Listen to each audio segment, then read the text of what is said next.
नमस्कार, आप देख रहे हैं टीएनपी न्यूज में हूं आपके साथ दीपिका ओझा।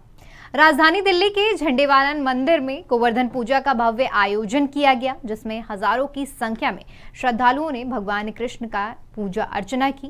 गोवर्धन पूजा में गायों की पूजा का विशेष महत्व है। मान्यता है कि जब इंद्र ने क्रोधित होकर गोकुलवासियों पर भारी बारिश कर दी थी, तब भगवान ने गोवर्धन पर्वत को अपनी छोटी उंगली पर उठाकर ब्रजवासियों को बचाया था। तभी से देश भर में लोग अपने घर के आंगन में गाय के गोबर से गोवर्धन भगवान की प्रतिमा बनाकर उनकी पूजा अर्चना करते हैं। झंडेवाला मंदिर के पुजारी ने बताया कि इस दिन अन्नकूट के प्रसाद का वितरण किया जाता है। ये एक हर वर्ष एक विशेष आयोजन हमारे मंदिर में होता है गोवर्धन पूजा का। भगवान कृष्ण जी की, गोवर्धन जी की गोबर से, गाय के शुद्ध गोबर से उनकी मूर्ति बनाई जाती है और विधिवत उसका पूजा की जाती है। सब भोग लगाया जाता है।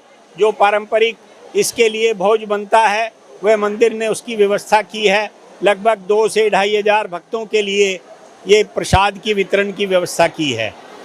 कोविड के बाद से खुले में प्रसाद बांटना बंद कर दिया है और सभी भक्तों को पैक किया हुआ प्रसाद जो है, जैसे वो बाहर मंदिर से निकलेंगे उस समय सभी को प्रसाद ये दिया जाएगा।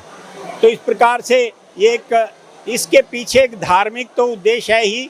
भगवान कृष्ण ने किस प्रकार से लोगों को संकट से बचाया था, तो इसका एक सामाजिक संदेश भी है कि सारा समाज यदि मिलकर ये काम करे तो बड़ी से बड़ी बाधाओं को भी, बड़ी से बड़े संकटों को भी वो हरा सकता है और ये विजय प्राप्त कर सकता है।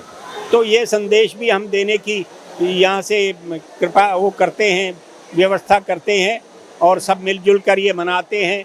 महिलाएं, विशेषकर हमारी जो महिला मंडल है वो इसका सारा आयोजन करती है और पूजा के बाद अब प्रसाद वितरण किया जाएगा।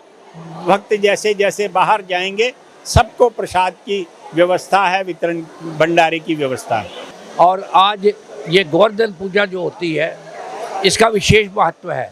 क्यों कि भगवान श्री कृष्ण ने अर्जुन का इंद्र का मान मर्दन करने के लिए ये रचना की थी, गोवर्धन पर्वत की पूजा की। उन्होंने कहा था कि जो हमारे अन्न धान देता है उसकी पूजा पहले करनी चाहिए। इस वास्ते गोवर्धन पर्वत की पूजा भगवान कृष्ण ने शुरू की थी। इंद्र ने नाराज होकर 7 दिन खूब वर्षा की। 7वें दिन इंद्र को पता लग गया कि ये भगवान विष्णु का अवतार है। तब इंद्र ने आके वर्षा बंद की, माफ़ी मांगी भगवान से और अपनी क्षमा यात्रा की।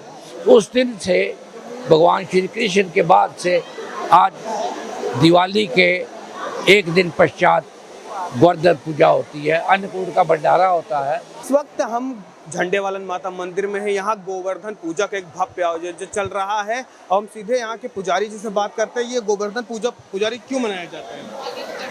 गोवर्धन पूजन का जो प्रचलन है, जो प्रथा है, वो द्वापर युग से चली आ रही है। गोवर्धन का अर्थ है कि गायों का संवर्धन करने वाला। गायों का संवर्धन करने वाला कौन था? गोवर्धन पर्वत था। मगर गोकुलवासी से अनभिज्ञ थे, वो इंद्र की पूजा करते थे। जब भगवान श्री कृष्ण ने कहा कि भाई तुम लोगों का संवर्धन घास, पानी, लकड़ी, जल सारा गोवर्धन से ही प्राप्त होता है, तो इंद्र की पूजा क्यों करते? गोवर्धन की पूजा करिए। तो सभी ग्वाल वालों ने, गोकुलवासियों ने गोवर्धन की पूजा शुरू कर दी। इससे कुपित होकर इंद्र जो है कुपित हो गए। उन्होंने अतिवृष्टि की। 7 दिनों तक लगातार वो बारिश होती रही, पूरा गोकुल डूब गया पानी में।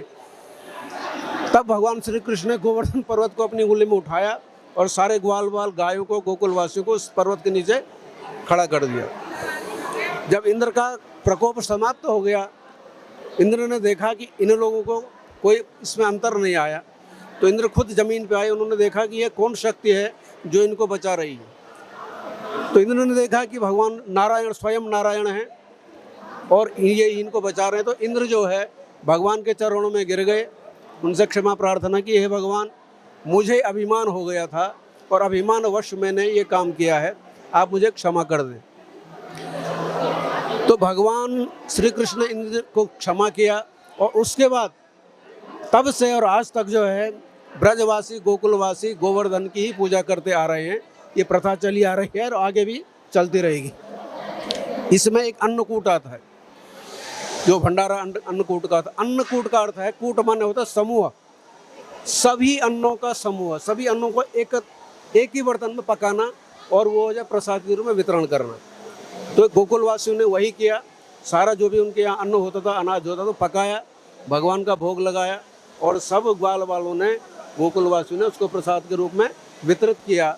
और वही प्रथा आज तक चली आ रही है। आज भी यही होता है, सारा अन्न इकट्ठा किया जाता है और एक ही बर्तन में उसको पकाया जाता है और सभी भक्तों में, श्रद्धालुओं में उसको प्रसाद के रूप में वितरित किया जाता है।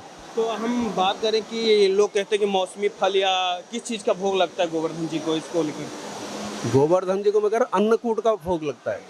वही अन्नकूट है जो उन्होंने भगवान का भोग लगाया था द्वापर युग में। जो ग्वाल वालों ने सारा अन्न जितना उनके यहाँ होता था सारा पकाया और भगवान का भोग लगाया, वही अन्न आज भी जो है पकाया जाता है उसी तरह, और वैसे ही जो है प्रसाद के रूप में वितरित किया जाता है। तो आप साफ तौर से देख सकते हैं इस समय हम माँ झंडेवालन मंदिर में हैं। यहाँ गोवर्धन को लेकर हमारे आसपास देख सकते हैं लाखों के लोग तादाद में भीड़ लगी हुई है। यहाँ पे सबने भव्य दर्शन किया, माता जी का दर्शन किया, झंडेवालन की दर्शन किया और साथ में यहाँ पे गोवर्धन पूजा की भी परिक्रमा की और पूजा किया। TNP news, Shivam Pandey, Delhi.